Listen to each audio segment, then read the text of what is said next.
ഈ ഒരു വീഡിയോ കാണാത്ത മലയാളികൾ ഇന്ന് വളരെ ചുരുക്കമായിരിക്കും കേട്ടോ. സോഷ്യൽ മീഡിയയിൽ ഈ ഒരു വീഡിയോ സ്പ്രെഡ് ചെയ്യുന്നത് ഇങ്ങനെയാണ്: സത്താർക്കയും മകൾ ആലിയയും മരണപ്പെടുന്നതിന് കുറച്ചു മുമ്പ് എടുത്ത വീഡിയോ. രണ്ടുപേരും വീട്ടിലേക്കുള്ള യാത്രാമധ്യേ അപകടത്തിൽ മരണപ്പെട്ടു. മകൾ ആലിയയുടെ വിവാഹത്തിന് വേണ്ടി വന്നതായിരുന്നു.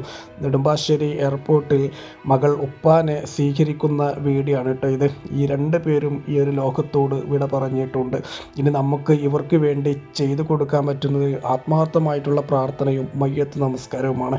ഞാനൊരു വീഡിയോ എടുക്കുന്നതിന് തൊട്ട് മുമ്പ് ഈ രണ്ടു പേർക്കും വേണ്ടി മയ്യത്ത് നമസ്കരിച്ചിട്ടുണ്ട്.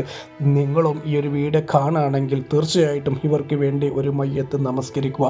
ഇവരുടെ ചെറുതും വലുതുമായിട്ടുള്ള എല്ലാ പാപങ്ങളും പുറത്തു കൊടുത്ത് പടച്ച തമ്പുരാൻ അവൻ്റെ ഏറ്റവും വലിയ അനുഗ്രഹമുണ്ടല്ലോ സ്വർഗം, ആ ഒരു സ്വർഗം ഇവർക്ക് രണ്ടു പേർക്കും കൊടുക്കട്ടെ എന്നുള്ളത് ആത്മാർത്ഥമായിട്ട് ഞാൻ പ്രാർത്ഥിക്കുന്നു. അതേപോലെ ആ ഒരു വീട്ടുകാർക്ക് ഇതൊക്കെ താങ്ങാനുള്ള ഒരു ക്ഷമയും പടച്ച തമ്പുരാൻ കൊടുക്കട്ടെ. എന്തായാലും മയ്യത്ത് നമസ്കരിക്കാൻ ആരും മറക്കേണ്ട. ഈ ഒരു വീഡിയോ കണ്ടതിന് ശേഷം തീർച്ചയായിട്ടും മയ്യത്ത് നമസ്കരിക്കുക.